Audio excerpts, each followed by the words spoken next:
K.C. Venugopal ji, K. Sudhakaran ji, Ramesh Chenithala ji, A.P. Anil Kumar ji, Advocate T. Siddiq ji, Advocate K. Praveen Kumar ji, M.A. Razak Master ji, K. Abraham ji, Advocate Jayant ji, Advocate M. Nias ji, V.S. Joy ji, brothers and sisters, friends from the media, I'd like to welcome all of you here today. While I was sitting on the stage, they asked me to look at the documentary, the picture made about the project. So when I turned around, I noticed that there is not a single woman sitting on the stage. I'm sure the women here understand what I'm saying. 50% of India is women. So I understand, don't put 50%, but at least put 10 or 15%. It is dangerous to make me look towards the back of the stage.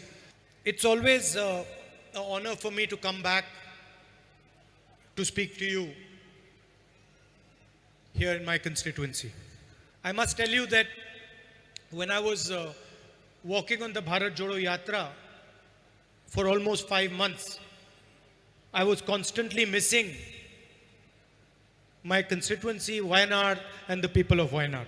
And I don't feel as if I have a political relationship with you. I feel that you have adopted me as your family member. And as you have adopted me as a family member, it means that I also have to treat you like family members. And that means having an emotional, affectionate relationship with all the people of Wayanad. It does not matter which political formation you are from. You're all members of my family. Of course, if I meet people from the left front, I will try and convince them that their ideology is not the correct one. And of course, I'm sure they might try to convince me also. And I'm happy to disagree with them, but I still consider them as people of my family. And I think this is the spirit, or should be the spirit, of our entire country. We are all one family, and we are allowed to have disagreements. But disagreement should not become hatred or anger or violence. And I can say that having traveled in most of the states of this country, this idea is deeply held in our tradition as a nation. Mutual respect, affection, love for each other, these are things that go into our history in every religion. Hinduism, Islam, Christianity, Sikhism, Judaism, every single religion. The idea that you should be able to express yourself. The idea that you should be allowed a voice. And almost as important, that you should allow other people a voice. In my talk in Cambridge University, I told the students that in the 21st century, everybody wants to talk, but nobody wants to listen. But if you think about it, talking without listening is completely useless. And we did the Bharat Jodo Yatra for the same purpose. We did not speak much. We listened 7-8 hours a day, silently. And we used to speak for 15-20 minutes in the evening. And that is the spirit of democracy. Now, there is a group of people who are in power in Delhi who do not seem to understand this. That democracy is about speaking, not about shouting, but about speaking and about listening. It is not about insulting people, humiliating people, frightening people, being arrogant. It is not about spreading violence. That was the idea behind the Bharat Jodo Yatra. And that message went through the country loud and clear, and it was received throughout the country. Every single institution of this country is under attack.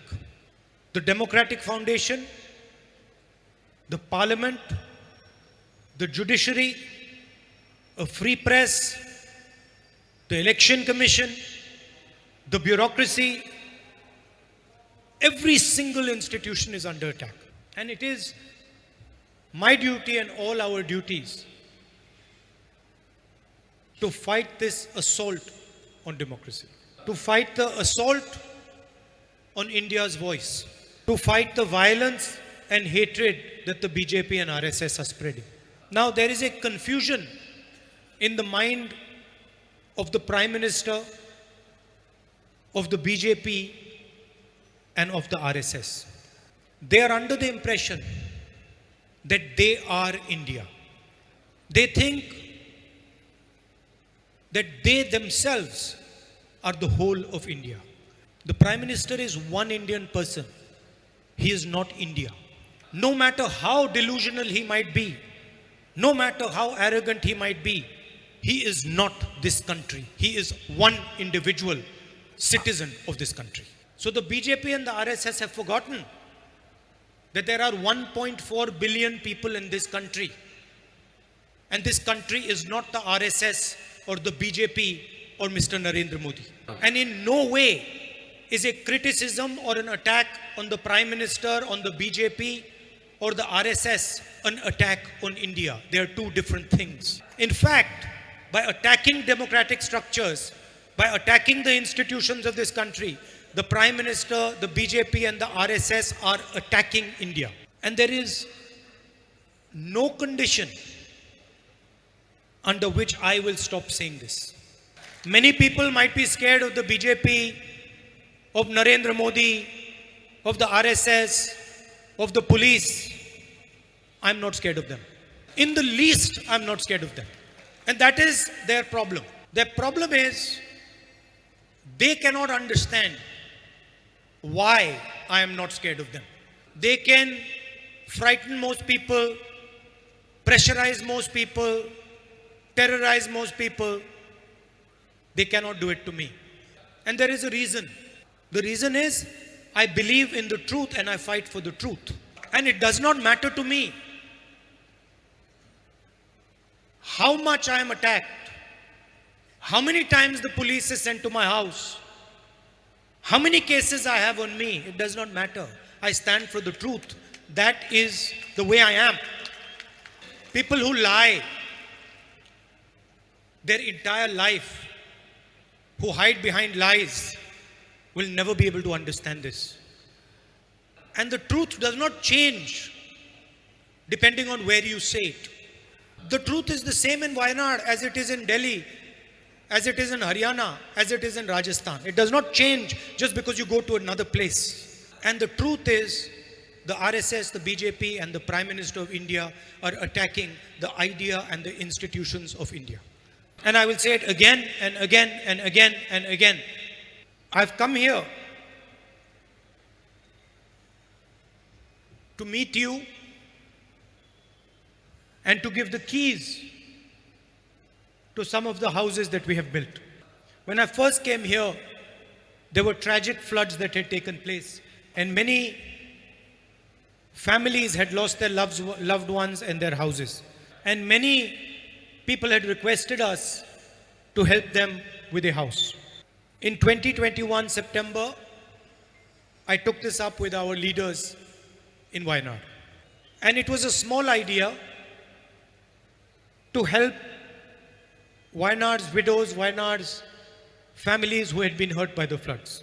It was not an ambitious scheme. It started very small. That can we help our mothers and sisters who have been hurt by the floods? And we planted a little seed that is now slowly growing. And I can see that it is going to grow much bigger than we thought. It's not been an easy journey because there are many challenges in building houses, in finding beneficiaries, in making sure that they are the right person. Sometimes the houses have to be built in very difficult terrain. We have to make sure that the costs are optimal because we want to make sure that as many families as possible can benefit.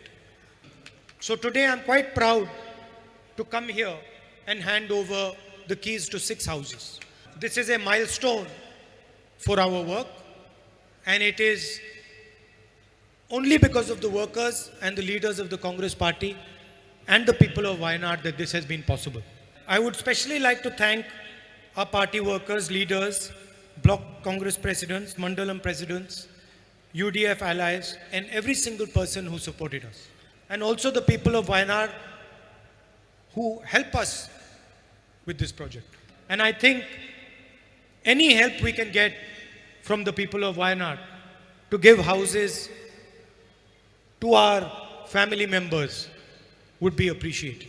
I've been pestering the leaders in Wayanad that one of these days I want to come and help build one of the houses with them. But they haven't given me an answer yet. So hopefully we can, all of us together, including PCC President and Chenithala ji, build some houses in Wayanad. Once again, it is always a pleasure and an honor for me to come to this beautiful place. It is almost like a home for me now. I understand that farmers are facing huge difficulties, not just in Wayanad, but in the whole of the country. And I know that farmers here have been hit very badly by falling prices of rubber and coconut. And I'm also aware, like all of us are, that farmers face a huge challenge as a result of wild animals in our constituency. The central and state governments are also trying to displace farmers in the name of environmental protection. They're trying to impose laws like ESA and ESZ in residential areas. And land and residence of farmers are being encroached upon. And the people who are supposed to be protecting the farmers are colluding to harm them. And they're also not receiving any assistance such as compensation, support price, procurement, subsidy, etc. And I think it is very, very important that the government of Kerala looks into these issues. Farmers are the backbone of this country and they need to be protected and supported. And I would also like to tell the Congress party, UDF leaders and workers that they should raise these issues aggressively in Wayanad and in Kerala. And I'm always ready to help the farmers in this area by raising their issues both locally and in the Parliament House. Thank you.